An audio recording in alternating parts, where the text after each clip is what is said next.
கிடையாது. அல்லாஹும் அல்லாஹுடைய ரசூலும் எதை நமக்கானதாய் வகுத்து தந்திருக்கிறார்களோ அதுதான் மார்க்கம். எல்லோரும் மார்க்கம் பேசிவிட முடியாது. எல்லோரும் தங்களுடைய சொந்த கருத்துக்களை மார்க்கம் என்பதாக சொல்லிவிட முடியாது. மார்க்கம் அதை அனுமதிக்கவும் செய்யாது. மார்க்கம் என்பது அல்லாஹு சொன்னது, அல்லாஹுடைய ரசூல் சொன்னது.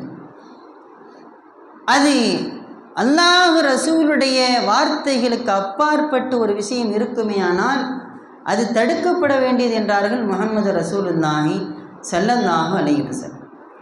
ஆனால் அதே ரசூலுல்லாஹி ஸல்லல்லாஹு அலைஹி வஸல்லம் அவர்கள்தான் பிற்காலத்தில் பல வகையான குழப்பங்கள் வரும், நீங்கள் உங்களுடைய மூதாதையர்களும் கேள்விப்படாத செய்திகளை எல்லாம் கொண்டு வருவார்கள், அப்படியாப்பட்ட தஜ்ஜால்களை மோசடிக்கார கும்பல்களை விட்டு உங்களை நான் எச்சரிக்கிறேன் என்றார்கள் அருமை நாயகம் முஹம்மது ரசூலுல்லாஹ். அல்லாஹ் கேட்காமலே நமக்காக இந்த இஸ்லாத்தை ஈமானை தந்து விட்டான். ஈமான் என்கிற இந்த உயர்ந்த பொக்கிஷம் பேணப்பட வேண்டியது, பாதுகாக்கப்பட வேண்டியது. அது நம்மோடு மட்டுமன்றி நம்முடைய சந்ததிகள் தலைமுறை தலைமுறையாய் பயணிக்க வேண்டியது. எங்கோ இருந்த இஸ்லாம் பல ஆயிரம் கிலோமீட்டர் தொலைவில் குர்ஆன் இறங்கியது. இன்று எல்லா மூலை முடுக்குகளிலும், ஒவ்வொரு ஊர்களிலும், ஒவ்வொரு நாடுகளிலும் இஸ்லாம் வியாபித்திருக்கிறது என்றால் அதற்கு பின்னாலே யாரெல்லாம் காரணம்? இன்றைக்கி எம்ஆர் பட்டினங்கிறது இந்தியாவில் இருக்குது, தமிழ்நாட்டில் இருக்குது, ஏதோ ஒரு மூலையில் இருக்குது. ஆனால் இன்றைக்கி நம்ம மார்க்கத்தை பற்றி கும்பலாக உட்காந்து கேட்குறோம், பேசுகிறோம், அல்லாஹ்வை தொழுகிறோம், வணங்குகிறோம். எப்படி சாத்தியப்பட்டது? இந்த இடம் வரை இஸ்லாம் யாராலே வந்து சேர்ந்தது? அதற்கான பதில் என்ன? ரசூலுல்லாஹி ஸல்லல்லாஹு அலைஹி வஸல்லம் அவர்கள் தூய ஒரு வழிமுறையை விட்டு சென்று விட்டார்கள். அழகான ஒரு மார்க்கத்தை நமக்கு தந்துட்டு போயிட்டாங்க. ரசூலுல்லாஹ் இங்கே வந்தாங்களா? இல்லை.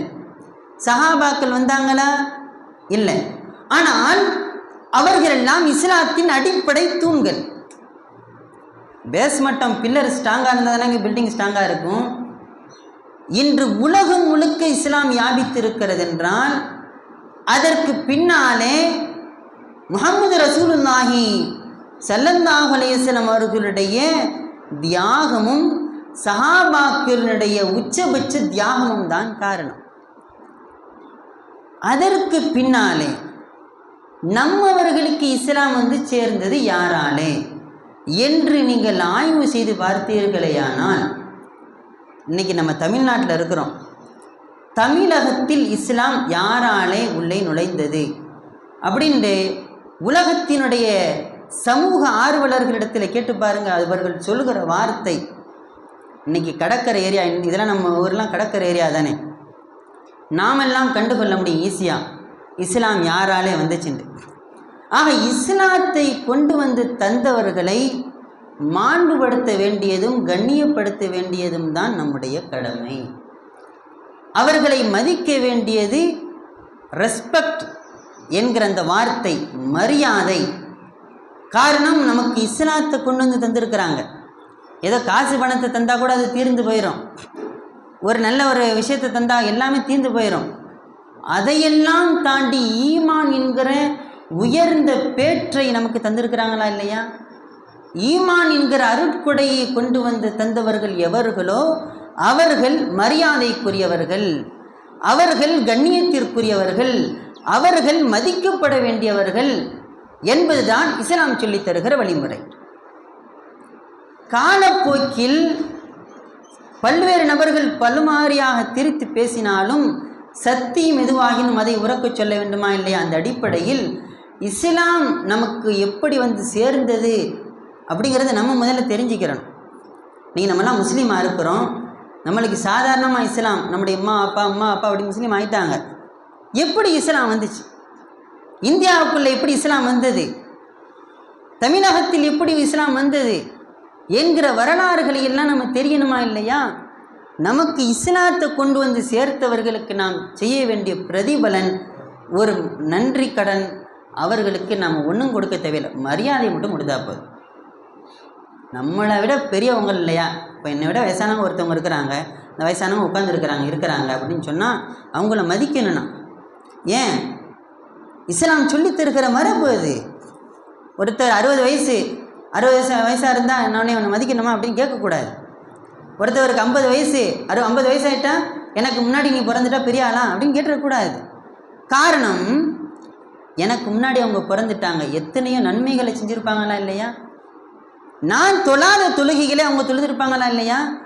நான் பிடிக்காத நோன்புகளை அவங்க பிடிச்சிருப்பாங்களா இல்லையா? நான் கொடுக்காத தர்மங்களை அவங்க செஞ்சுருப்பாங்களா இல்லையா அவங்களுடைய வாழ்க்கையில்?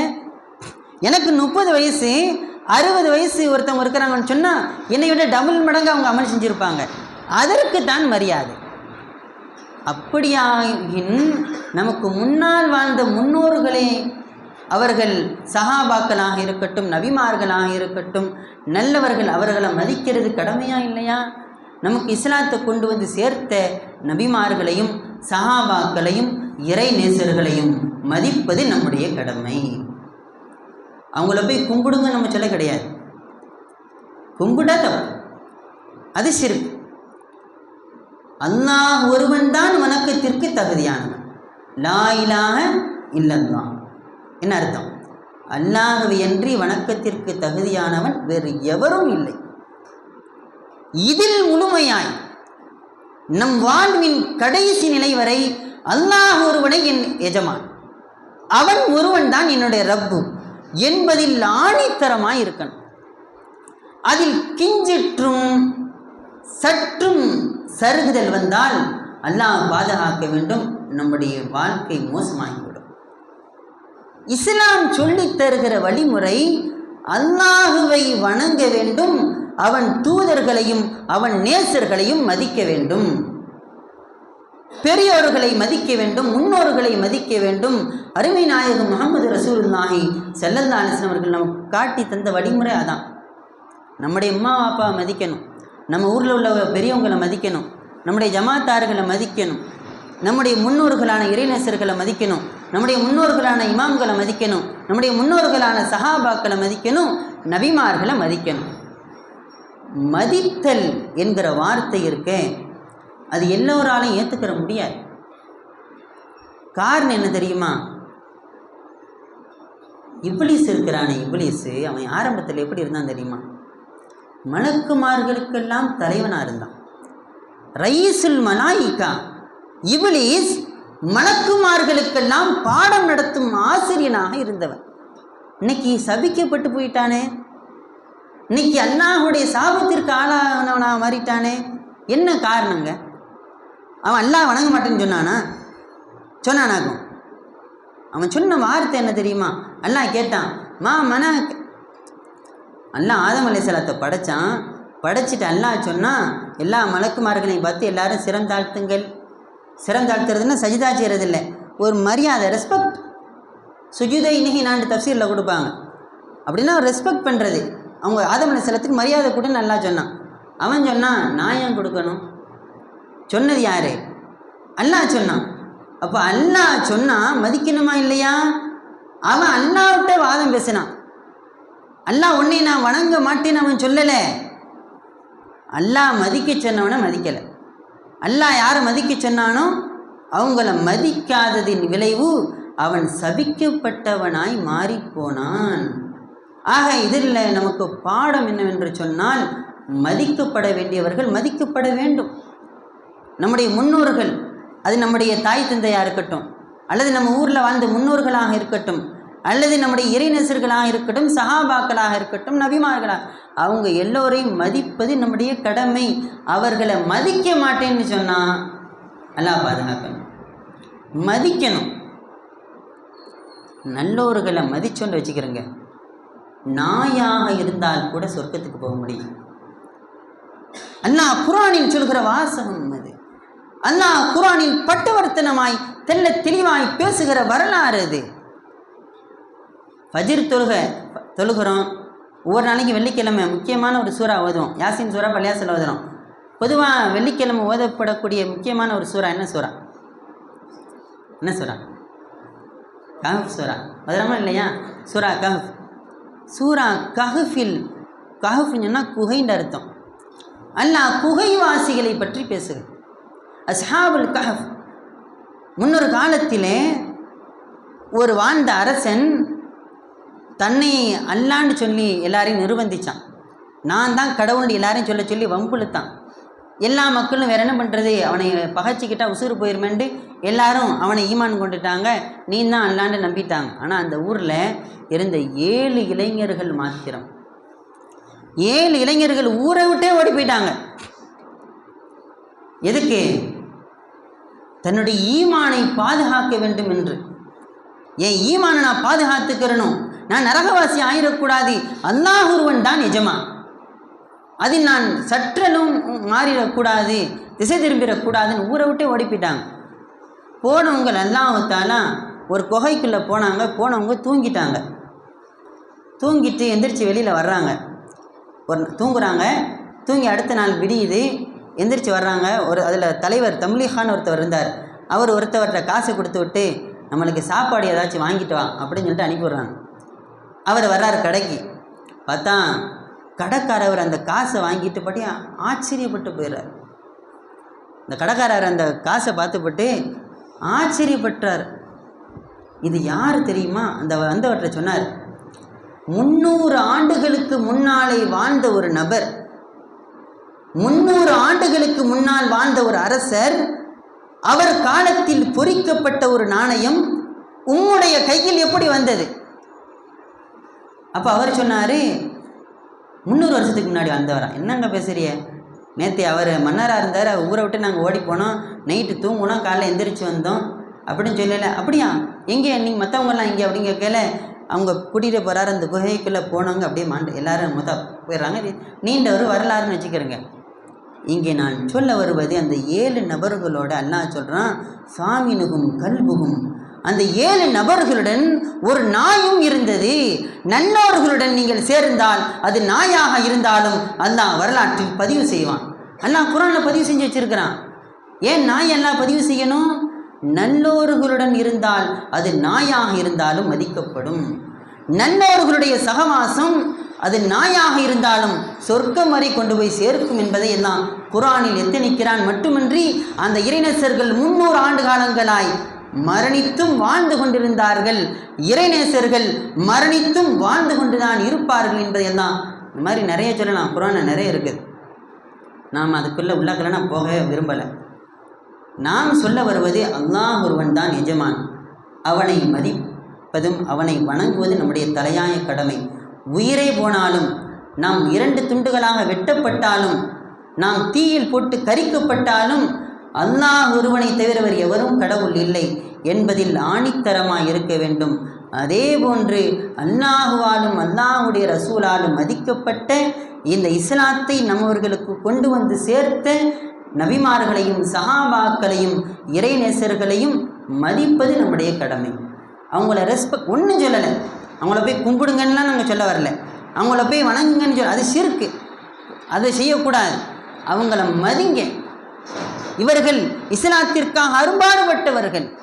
தங்களுடைய குழந்தை குட்டி பொருளாதாரம் அத்துணையையும் அல்லாஹுக்காக அல்லாஹுடைய ரசூலுக்காக வாரி வழங்கியவர்கள்.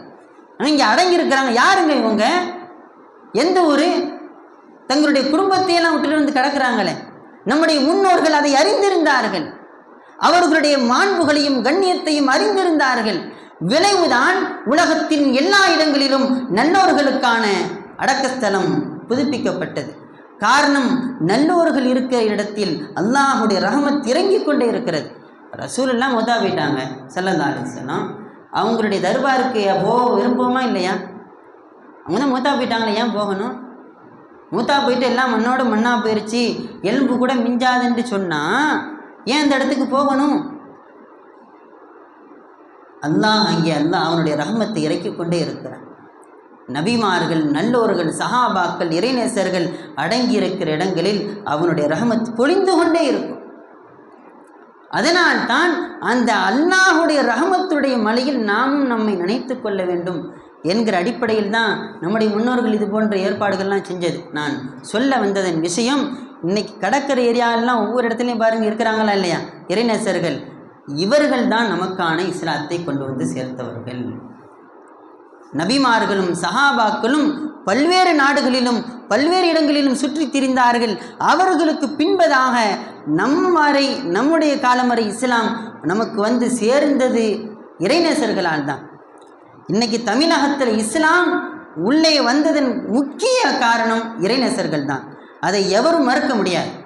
இன்னைக்கு நம்ம முஸ்லீமா நின்று நான் பேசுகிறேன்னு சொன்னால் அதற்கு காரணம் இறைநேசர்கள் தான். அதை மறுத்து பேச முடியாது. காரணம் இறைநேசர்களால் தான் இஸ்லாம் நம் வரை வந்து சேர்ந்திருக்கிறது.